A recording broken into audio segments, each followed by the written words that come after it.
Hello everybody, this is Johnny S. coming to you live with another R6 vlog. It's quite hot today. We're streaming from Greece, Athens. Today again is going to be one of these videos where, we're going to be off bike, let's say, discussion topics. It relates to one of my past jobs. And like I've explained, I'm trying to state and make my videos as clear as possible, so whoever's not interested, you can easily tune out. Today's topic, we're going to be discussing about one of my jobs at Qantas Airlines. It's a very famous airline company, which I worked in Australia. More introduction, my name is John, 44 years old, married guy, family man, with a 9-to-5 job, as per usual. I'm situated in Greece. I grew up in Australia, so a big portion, let's say, of my life was lived in Australia. And I have decided recently to start a YouTube channel. Part of the reason why I want to do these vlogs and discuss about some of these topics is to actually basically, record all my thoughts and my memories. Because it's been many years, some of these things I might not remember them. So I wanted to take this time to note some of this down. Some of this could help people, my experiences, my thoughts. I try not to just mention the facts, but I try to put the audience inside my experiences, in my shoes, and actually go through the whole process as I went, and my thoughts relating to that. That's a small of an introduction about me. You will find on my YouTube channel, I try to break them down into categories, the groups, let's say. So I've got playlists, and I try to not vary my titles a lot, so that they can be much more easily grouped. I've got something which is called Happy Game Reviews, and that section has reviews, gameplay footage of bad games, whatever has to do with games. I've got another title which is called Yamaha R6 Unleashed. Those are small creative music video clips of my bike from, different sort of thing. And I've got the Yamaha R6 motovlogs. Now that section is the general section, let's call it. That's why I called it vlogs, because it can be anything. Usually I try to have my bike in the background, or because it's a bike oriented, let's say, channel. You might see me ride the bike, you might see some of them will be less talking and more riding, some of them will be on the bike stationary, so there's no specific, let's say, format. One of my jobs that I did in Australia was for a company called Qantas Airlines. It's a very well-known airline company. It still exists in Australia, and I think it's the main one in Australia, I'm not sure. Basically, it's white planes. On the back tail, they have a red sort of background with a kangaroo. And it's called Qantas Airlines. The company which like Qantas Airlines have basically different companies. There are third-party contractors, which they provide them, workforce people for different type of jobs, depending on whatever the, Qantas Airlines has the need for. I've discussed about this in a different video. So the A&P insurance was the previous job. Like I said, it was one of these business jobs that I went through, wearing a suit, being very formal, typical, and everything. It was not to my liking. The money was kind of good, but I needed more money. We had a lot of responsibilities, me and my family, and because I was part of my family, I was helping along, you know what I mean? So part of this search that I did is try to find what's the highest top paying job. Because I was young, I didn't have a problem with doing physical work, I didn't have a problem with, really working my ass off, let's put it simple as that. So I went in the process to actually search, and I found out that those jobs, which were, the company was called Blue Collar Company. It was like a manpower, let's say, company. They had a very good pays, very good money, which was like, I think it was 1.5 times of what I was getting on the A&P insurance. And the good thing also that I found out from speaking with people that worked in there, so I didn't have somebody that, like a manager to help me, but I did have some friends, 2 friends to be specific, that they had worked. One guy had left the blue collar company, and another one was actively inside. And they were having different roles, in the company. They were like workforce. And they told me that, it's great money. It's customizable as far as hours go, so you can work night shifts, day shifts, whatever. And the interesting thing about that job was that you were able to work night shifts, and you were able to work on the weekends as well, and that pay was much more. And the guy that was working in there actually told me that because a lot of people don't like to work, let's say, during the nighttime, or they don't like to work during the weekend. I was free, I was not married, I was just a kid, I had no problem, it made no difference to me, let's say, that they were in need for people that work those shifts. So when I applied for the job to be taken, I had my resume, I put all the information that I had, but those jobs were not really technical, they were not like in the IT industry, let's say. It was like more workforce, like heavy work, doing like they wanted manpower, hands-on work on different components of the thing. But obviously, my resume had all the technological things behind it in the case that there was some sort of opening within the company which was more technical oriented. And I started to work. I told them that I am interested in the night shifts and also on the weekends. They told me that if that was the way to be, that I will be working Wednesday, Thursday, Friday, Saturday, Sunday. So I had 2 days off, which was Monday and Tuesday. So basically I was working over the weekend, and my shifts were night shifts mostly and some day shifts. So the night shifts, they started at 9 o'clock at night. Sorry for the light. They started at 9 o'clock at night, and they finished in the morning, 5 o'clock in the morning.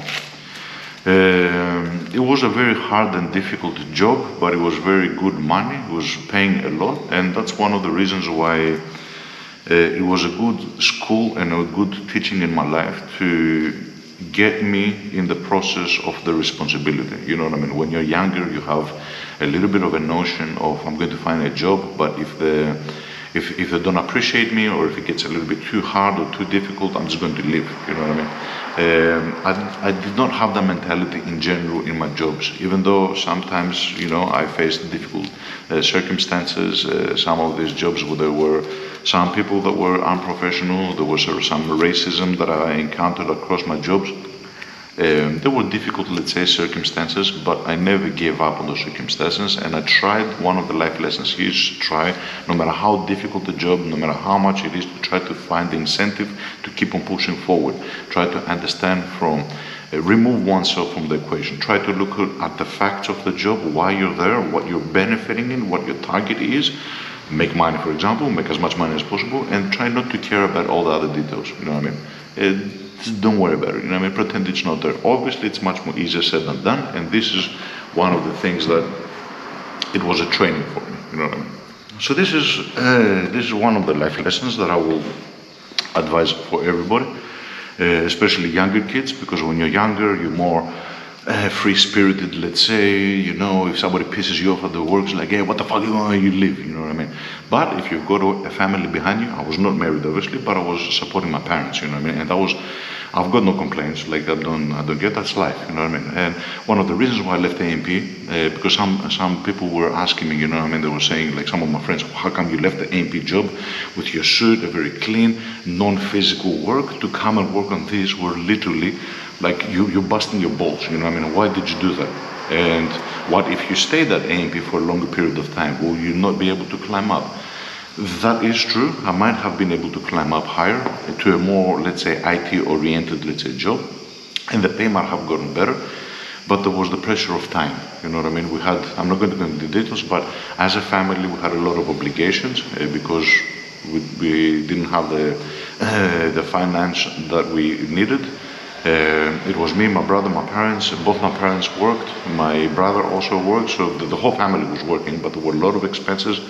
And when you go to a country where you have no backup support, so there was not like a grandparent, or there were relatives, but they had their own thing, you know what I mean? And obviously they were not obligated to help us.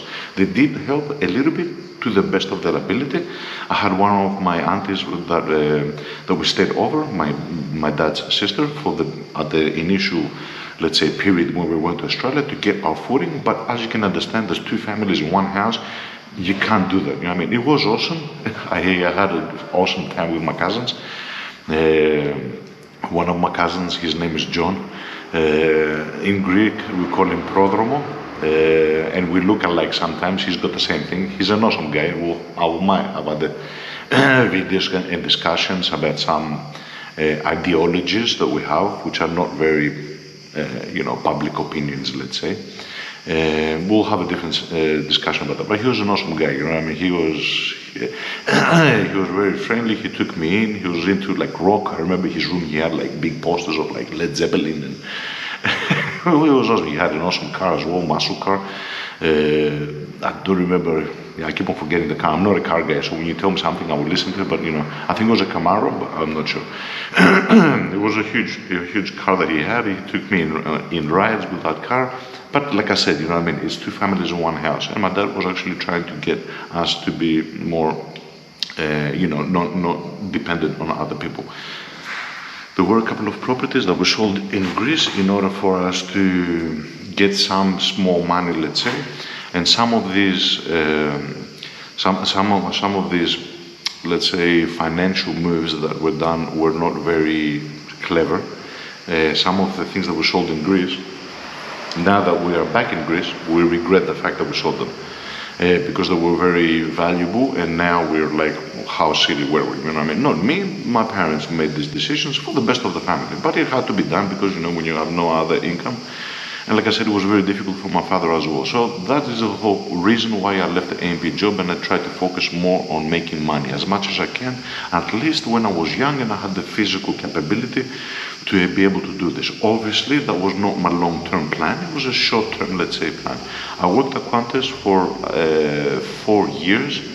4 years to be exact. I think it was 4 years. 3 or 4 years. So it was quite a big period of time in my life, but it was a temporary thing of I'm going to get a lot of money and I'm going to give it the best that I can. Obviously, it was very tiresome and it was very tolling on my body, and hence why you could not do this job for a long time. I still wanted to, and I was always interested in getting into the IT field, let's say. But that was one of the sacrifices that I did. Gladly, without being pushed to do this sacrifice. Not only I was not pushed, but my parents actually really respected what I did, and they were against that as well, They realized that we had difficulties, and they were saying, don't do it, it's okay, we'll find a way to get the money and, survive and do what needs to be done. Stay with your AMP job. Because they realized that there was a more of a promising, let's say, future with the insurance, and because it was a huge company, like I said on previous video, it was like 20, 30 stories, there were IT departments, there were different departments within the company, so there was much more opportunity. And they saw that I had climbed already, which from my parents' perspective, they saw me that people liked me and I had a good relations with that company. And that I tried to fit in the circle and be friendly and everything, and that they were actually preferring me, When you see your son climb up one position, 2 positions in the company, then you start thinking then, okay, John is going to be sitting there because there's a lot of opportunity. And the pay was getting better as well. So I was getting some pay increases. There were 2, From a mail clerk, I went to a data clerk, which I started involving more of the documentation, the upkeeping of the company and everything. And then later on, I became a database. And so there was a lot of climbing, let's say, within the company, and there was interesting roles, and there were a lot of commission-based little projects that you get also a lot of extra money. Just to give you an idea, and I know that this is off topic, it's not the Qantas job, but I did not mention on my other company, one of the biggest projects that I did is system automation. So I had a lot of automatic systems installed from other third party that we did the contracts with that automated the emails, they automated a lot of the process, a lot of the categorization of files. I had a scanning system that we started using. So in the beginning, I get the mail, and I used to manually put it. I automated a lot of that process. So it was not just, I did work quite a bit of it. Another big project was to implement the barcode system, and that was the key point and that was my invention. That was my thought. I was It was a proposal. We had a meeting with the managers, and I proposed my idea, and it was accepted, and that was one of my achievements. You know what I mean? The link between a file-based system and a database, a pure software database system, was the barcode system. So my idea was to create a barcode system which will tie these two, and that actually really helped. The barcode system, which could be easily implemented on the file systems and also documented in the database. That was the unique identifier, let's say, that I created. And a nice thing that I did also, I did work a lot on this to do this project. It was like quite a few months, let's say, based project. One of the things that I did is I had gone in one of the weekends, and I had created different barcode systems which represented different things, different entities. One of the barcoding thing was a unique identifier for the employees, so I had an employee database. Another barcode thing that I had created in the database, software database, and also attaching it to all the files was the data claims, the insurance claims. When a new insurance claim and a barcode was automatically identified. It was created. When a new employee was employed in AMP, a barcode associated with the employee was created. And one of the things that I did without the knowledge of the insurance claim officer, for 20-something stories building, I had gone over in a weekend, and I had attached barcodes on specific sections below their desks, so it's not visible to them. And each one of those barcodes was associated with that employee in that position. And sometimes when everybody left work, I used to stay, not all day, like once a month, I used to stay 1 hour after work. And basically I had a barcode system with me, so what I was doing is just to keep everything and make sure, because sometimes a claims officer will get a file and then they will pass it on to the other guy next to them and next to them, and we did not have a proper tracking. Once in a month, what I used to do is I stayed over 1 hour. I used to take the barcode system in my hand, and I used to go around the offices and scan all the folders. Because the barcode system was on the folders, I used to go onto the desks, let's say, scan the barcode under the desk, you know what I mean? That opened up, I had made customs, so there was some development, because I had done C++, I had made some Java applications that used to open a function which will say that, you know, under this employee, start scanning the files. So I used to scan the barcode, go on top of the desks, the folders were like all over, scan, zap the barcode again. That closed the function, and all those folders were within that guy. Import that, do that on all the desks, so then we had a more update profile of what files were there. I don't want to get into the lot of detail, but it's a whole system that I actually created, invented, and got to work. So back to the Qantas position. I know I'm jumping from things to things, but I had forgot to mention some of the other things on the AMP job. Which were interesting. So the Qantas was like a manual labor job, let's say. The first position that I had was on the airport. So what do I mean by the airport? Whatever needed to be done in the airport. That means that I was on the airplanes, I was in the baggage claims, I was in different sections of the airport. One position that I had was basically a baggage driver, so I used to have a license back then. I used to be able to drive. There was a training that you went through to be able to drive those cars in the airport. There's specific road regulations in the airport. You can't just drive the car everywhere. It's very dangerous. The specific lines that you need to follow, specific things and specific, things. I had on that position as well. Another position was cleaning the airplanes. So at some point of time, I was helping the cleaning crew. And once that finished, I went into the Qantas catering. So the Qantas catering was basically all the catering for the Qantas. So all the trolleys that you see with the foods, the preparation of the foods, and how that all functions. That was a separate building. It was close to the airport. And just to explain of what that building was, basically it was a huge building where on one side it was like incoming, so they had raw products incoming. There was the different kitchens, so the cold kitchen, the hot kitchen. There was different kitchens where they manufactured all the food. You know what I mean? They had many cooks that they used to cook the food, hot food, cold dishes, whatever. And then there was the packaging section. So there was like the ladies on the trays where they used to put all the things, the apple juice, your water, your things, put them in the trays. There was the refrigeration section where you used to put all the cards and keep them for a few hours. And then there was a huge delivery process. So it was many trucks that they used to load up these trolleys and go to the airport directly. That's where it was close to the airport, like I said. And they used to load them up as per flight. So you did you had to be aware in that company of the flight schedule. So that's one of the, in the mornings we had a meeting with the manager, and he used to tell us, you know what I mean, this is the flights that we have for today. We have this afternoon, usually there were night flights because I work on night shift. And so we have a lot of orders.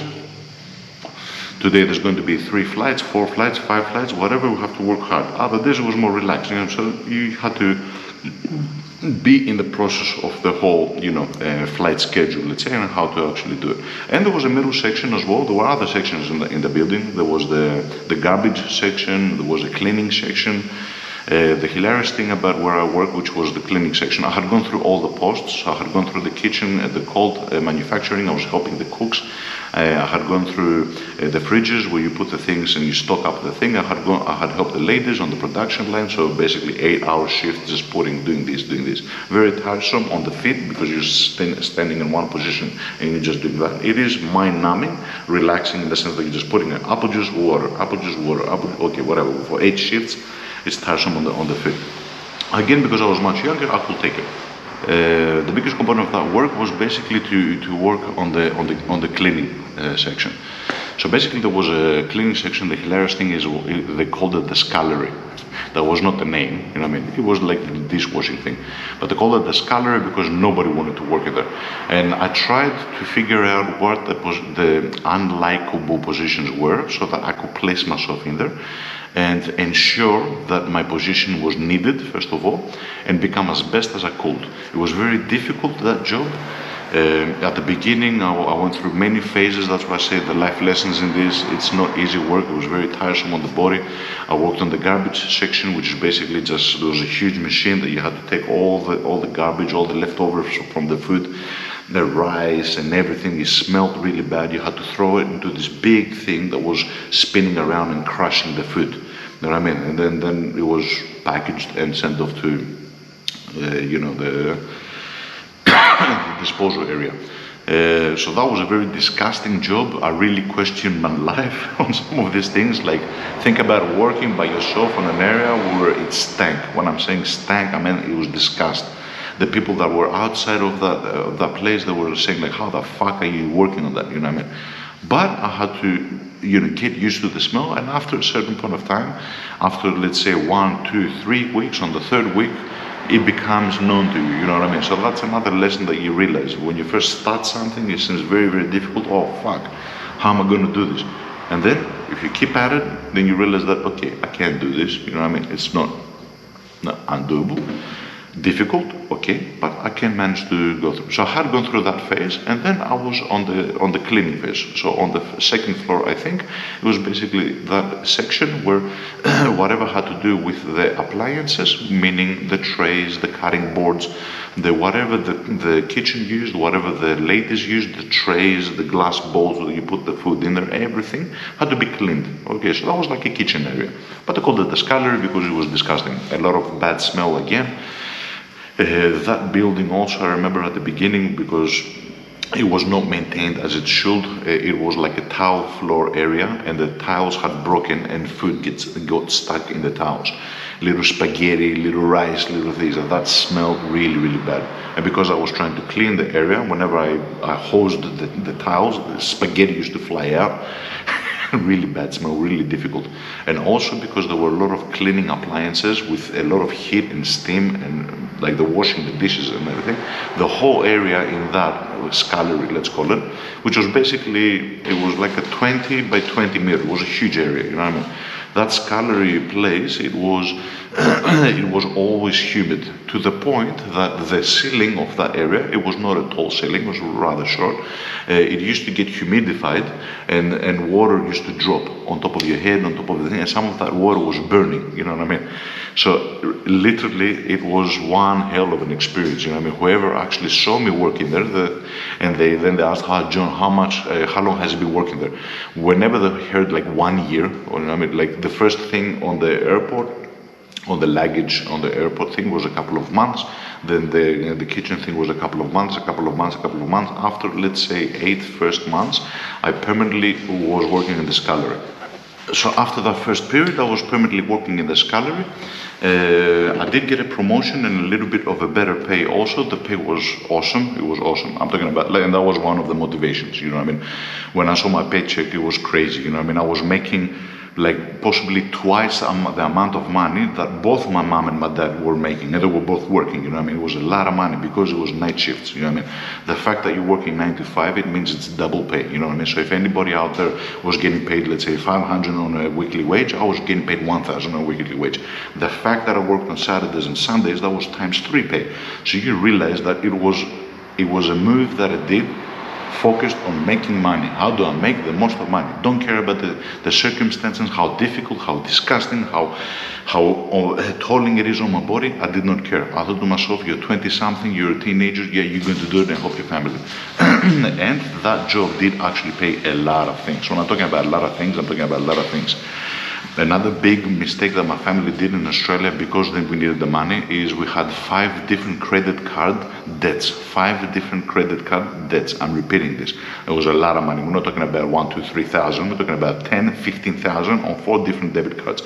My job, and we needed that because we had no other money, you know what I mean?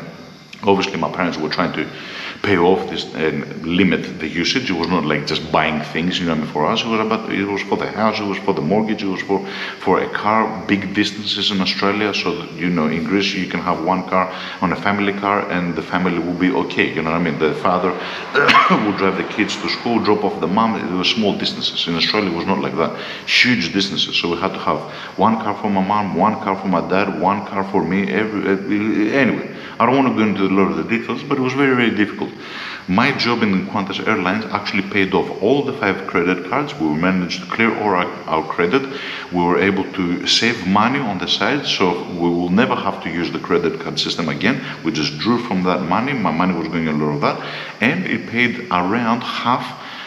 It might be less, you know what I mean? But it paid a big portion of the mortgage as well, which at the beginning it was basically just like the what do you call it? We say in Greece tokus, you know what I mean? It was basically the percentage that you pay off to the bank for the loan, you know what I mean? It was not the actual mortgage. It was the part of the excess, let's say, from the loan that you got. A huge part of that, if I'm not going to be extreme, but if not all of it, a big part of that was paid off from that job. So seeing this money being given to my family, helping everybody, being more relaxed, I saw the psychology of my parents, my mom, my dad, it changed, you know what I mean, as I was providing the money. And like I said, because my parents knew that job was a hell on earth, let's say, they were very like, oh, John, thank you very much, but you don't have to do this, you know what I mean? But that's regardless. That was my choice. I told them, no, we're going to do this. We're going to get out of this hole that we've dug ourselves into. That's another life lesson. Don't go into debit. It's very easy when you don't have money and it's a way out. Get a credit card, take some money, do what you need to do and pay it off. Yeah, soon you will not realize it. You will easily go into 5 credit cards and huge debt. That's a life lesson for everybody. If you have something, you want to take a risk in life, whether it's a business, whether it's a family, whether it's a mortgage, whatever, make sure that you have some sort of backup plan. Make sure that you have some sort of an investment and a way to get out, if need be. If you don't do this, you can easily get into debt and it's very difficult. So that was a family life lesson.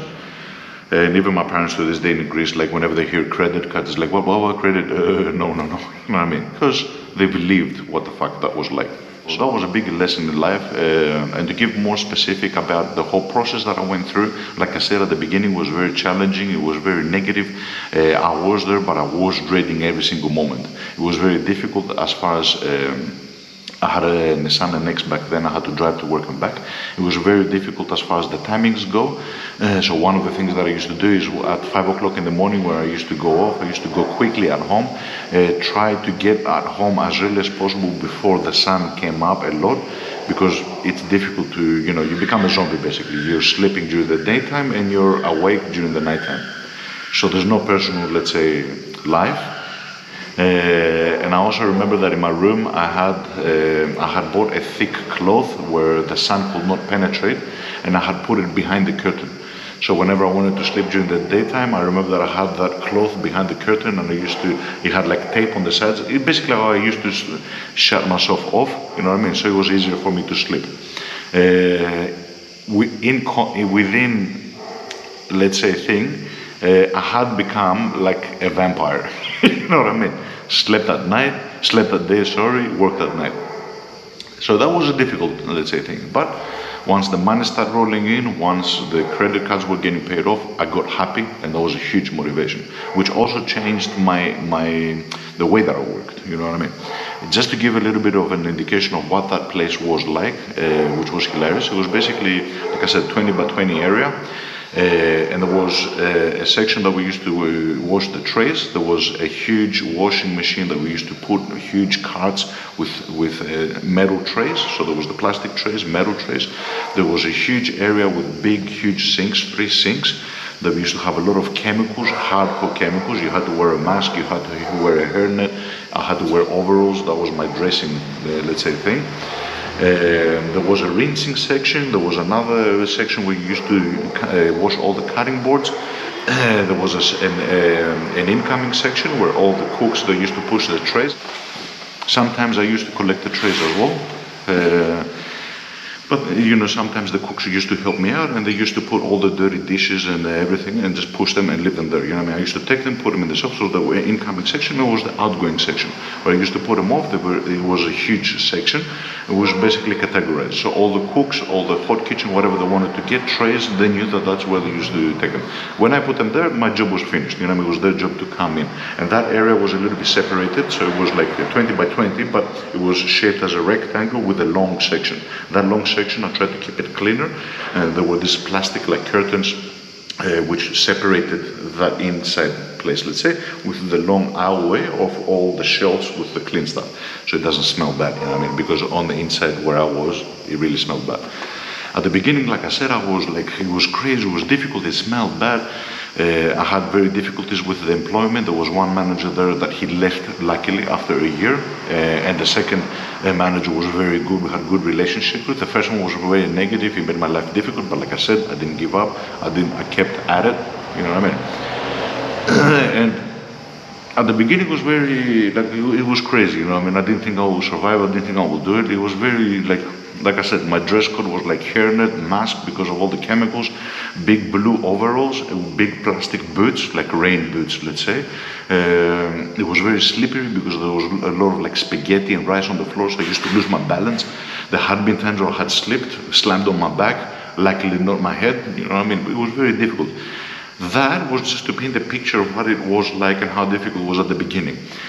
What it ended up being like on the 3rd year that I was there, just to realize the big difference, was me running in that place, sliding with my feet, playing around with my colleagues, washing everything, went down to the break room that we had a smoke, put my smoke. I used to take my smokes out from here, and they were all like shriveled up and stuff because my, you know, things were hitting me all the time. And I remember this point, there were some ladies that were having their lunch in the smoke break area. For the, you know, you could have your lunch and you had a smoke as well. So there were tables. Some of them used to play cards back then, you know what I mean? And I remember that I opened the door suddenly, you know what I mean? I didn't realize that it was their break time, because my break time was different, you know what I mean? I took smaller breaks based on what work I had. So that was also a good thing, you know what I mean? They had a specific time. When you were on the bell rang, you all went down. Because I was managing my own area, I could take like a 5-minute break and have a smoke. That was a positive. But I didn't realize that when I was going down, they were there as well. So I opened the door, all the people get stunned, they turn around, they look at me, and so they see a guy with a smoke here that was all kind of wiggly, it was like smashed. I laid down on a chair with overalls and red stains all over the place. And I remember there was a manager lady, she was in charge of the ladies in the belt, and she turns around and she goes, "Who did you kill?" You know, because there were red stains. I turned around and go, "It's okay, it's just ketchup." So I was very dirty, you know what I mean? Very dirty, very thing. But like again, when you manage to become your own boss and you feel like you have ownership of what you do. I was relaxed afterwards. I was playing around with the guys, you know, like I said, I used to go down, have a smoke. Like they were looking at me, they were getting scared, like, what the fuck, where did he come from? Who did he slaughter, you know what I mean? So it was, like I said, difficult. The difficultness didn't get less, but my perception and my approach to this difficulty changed, you know what I mean? And it became much more manageable, and it was, I inherited a mentality of nothing is going to put me down, you know what I mean? And I did it kind of easy. And it did become very good. I have very good relationships with a lot of the cooks. There was a specific cook that he knew that I liked the cherry, the little cherries that they put on top of sweets, and they were not these sort of artificial cherries, they were actual cherries with a thing, but they were very sweetened. So sometimes when he used to come on the clean section, we used to put the trays, he used to come in and say, John, your sweets are here. Thanks, dude. George. Thanks, George. He used to leave me a little tray with cherries. You know what I mean? So I opened the things, take a cherry, go back in. So I had a good relationship with everybody. You know what I mean? Everybody loved me. And not only that, but because they realized that they had tried to help me, because I became the manager of the scullery, so the pay rise got better. I was in charge of that. They had got me, at some point there was a discussion of getting me new people to help me, having 1 or 2 assistants. But I realized, because it was very difficult on the guys, it was fucking up their psychology, the same way that it was fucking my psychology at the beginning. They were not keen to work good. On that area, you had to quickly do everything, and everything had to be timed. You know what I mean? You had to wash the plastic, the metal, the thing came out of the washing machine. You had to be ready, have the rinsing table free with the pressure, rinse it out, put on. You had to be very synchronized. And because the younger guys were much harder to get synchronized, I told them, if you want, I will be the manager, don't get me any, and I will manage it myself. You know what I mean? I will be the manager of this. And they realized, as they were testing it out, that whenever because they brought me 1, 2, 3 guys, we were less productive. We were less productive because they could not sync with the whole thing. I had made a system which you had to follow specific. And we discussed this with the manager, and they said, yeah, you're right, you've made a system which works.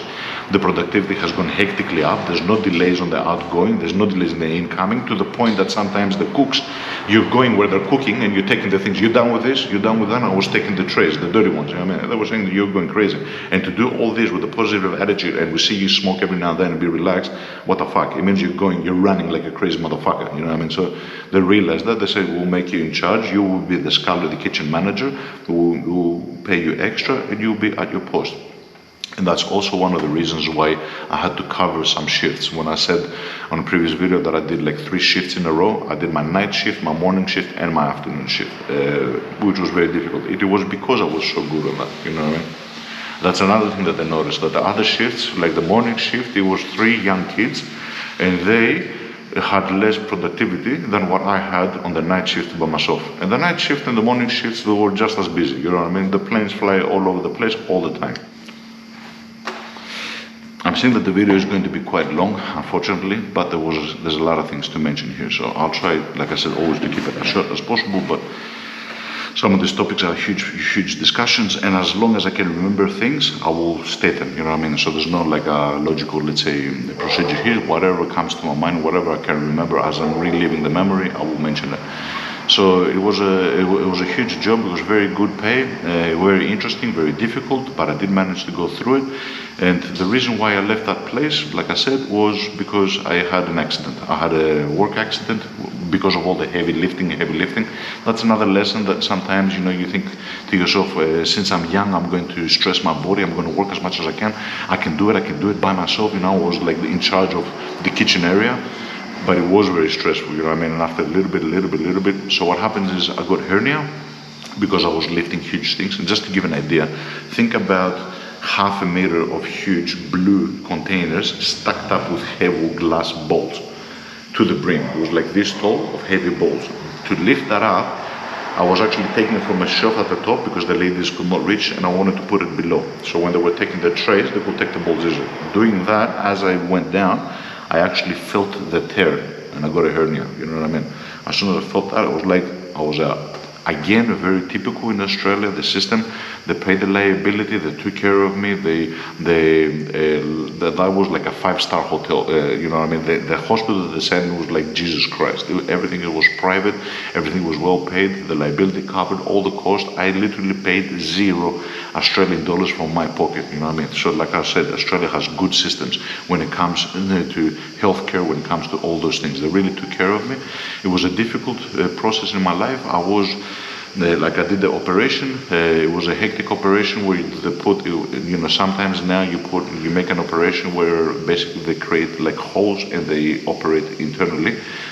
Back then they did not do it like that. They actually cut me open and they put a double mesh where the hernia was, so it was a lower hernia, let's say, a mesh from the inside and from the outside, and they zipped me back up. Because I was younger though, my body healed much easier, but it was a painful process. You could not move, you had to be laying down on the bed, you could not even wear underwear. Even the elastic from the underwear used to kill. You know what I mean? So I literally had to be buck naked on top of a bed like that, and even me going from the bed to the toilet, it was like so low like that. And even when you went to the toilet, I know that's a little bit disgusting, I don't get into the detail, but even me going to the toilet, I could not like pressure. I just had to sit and let it.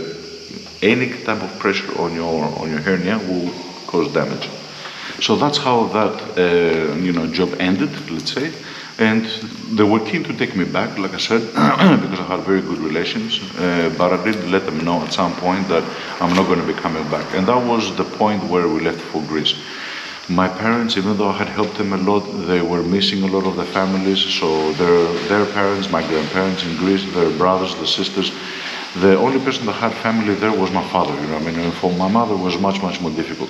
My brother had also came to Greece a few times and he loved it, and he's my younger brother, and for him to turn around and say, John, hey bro, at some point I'm going to be living in Greece. For him to say that, it became evident to me that everybody wanted to go back to Greece. And there were a lot of things that were missing from Greece as well. We might go into different discussion for this, so I don't take too much of your time. But it was a very, that was a big deciding, let's say, point in my life of, John, you're overly forcing this. You set out to do something, you've paid off all the credit cards, the mortgage has been paid off, my mom stopped working, very important, you got your parents to be more relaxed, the mortgage is going good, you paid a huge amount, the payment, the monthly payments, I had brought it a lot down to half of what we used to pay at the beginning. So it was much more manageable. Life was much more easier.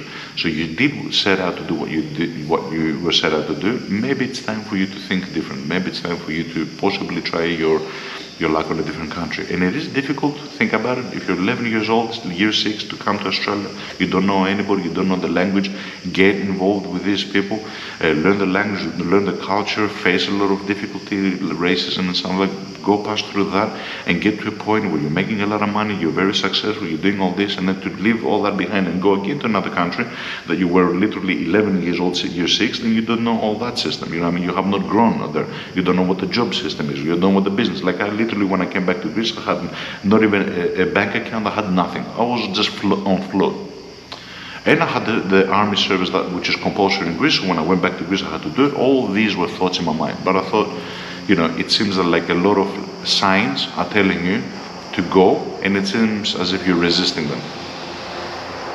Don't resist them, and go. So I announced to my parents that yes, we'll go to Greece. Obviously they were happy, they were crazy happy. And they were saying, are you sure? Because for 14 years I was very negative to the idea of Greece. I was like, no, and you just go do whatever you want, I'm going to be sitting here. Like I said, all my family had come for holidays to Greece during these 14 years. I was the only one that had not stepped foot in Greece. And once I did take that decision and came back, I have no regrets.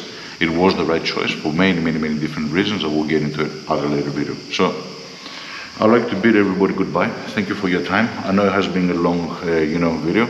There's a lot of takeaways to get from this. There's a lot of life lessons for me and for all the audience, I think. Many life lessons. Life lessons on not giving up. Life lessons on finances, how to manage them, how to avoid some things. Very difficult circumstances on the job. Don't be ashamed that you're working as such. Like I said, I literally used to go have a smoke and I was disgusted. Like some ladies, they were used to look at me like, oh, ew. Don't give a fuck. My role there was not to find the chick. You know what I mean? My role there was to work. And literally, when you're going to partake in such a task, you will become like a fucking vampire. You know what I mean? Sleep day, work at night, no friends, no nothing, no out, nothing for 3-4 years. That's a long time. Which will affect your psychology and all these things you have to balance out. So I'm not advocating to do it, I'm advocating for you to be able to do it for short-term periods of time. One of my lessons that I did wrong is that I extended the time a lot. It was supposed to be for 1 year, pay off some credit that we had, and that's it. But because I got sweetened into oh, look how much money I'm making, I kept on going. We paid off the mortgage, we paid off this. I could have stopped at 2 years. 1 year, 2 years of that job is good. And in the meantime, do some other actions in order for you to find another position which might be more relative to the IT industry. I did not do this. That was my fault. So whenever you do these hard works, night shifts, like living like a fucking vampire, like a Nosferatu, you know what I mean? Like, try to keep it short. Because you're young, it doesn't mean that you'll be able to handle it. How did I learn my lesson? Hernia. You know what I mean? Lifting at some point of time, even if I was 18, 20, 24, I think I was back then, 23, sorry. At some point of time, your body's not going to be able to take it. That's hectic work to do for one person, you know what I mean? I was going against, let's say, the body limits. So there's a lot of lessons to get from this job, and that was my last job in Australia. After that, I came to Greece, and my whole Greece life started. We'll go into different videos of that, and I'll share my experiences on that also. So I thank you very, very much for your time. I hope you have an awesome day, and we'll bid you goodbye. Bye-bye.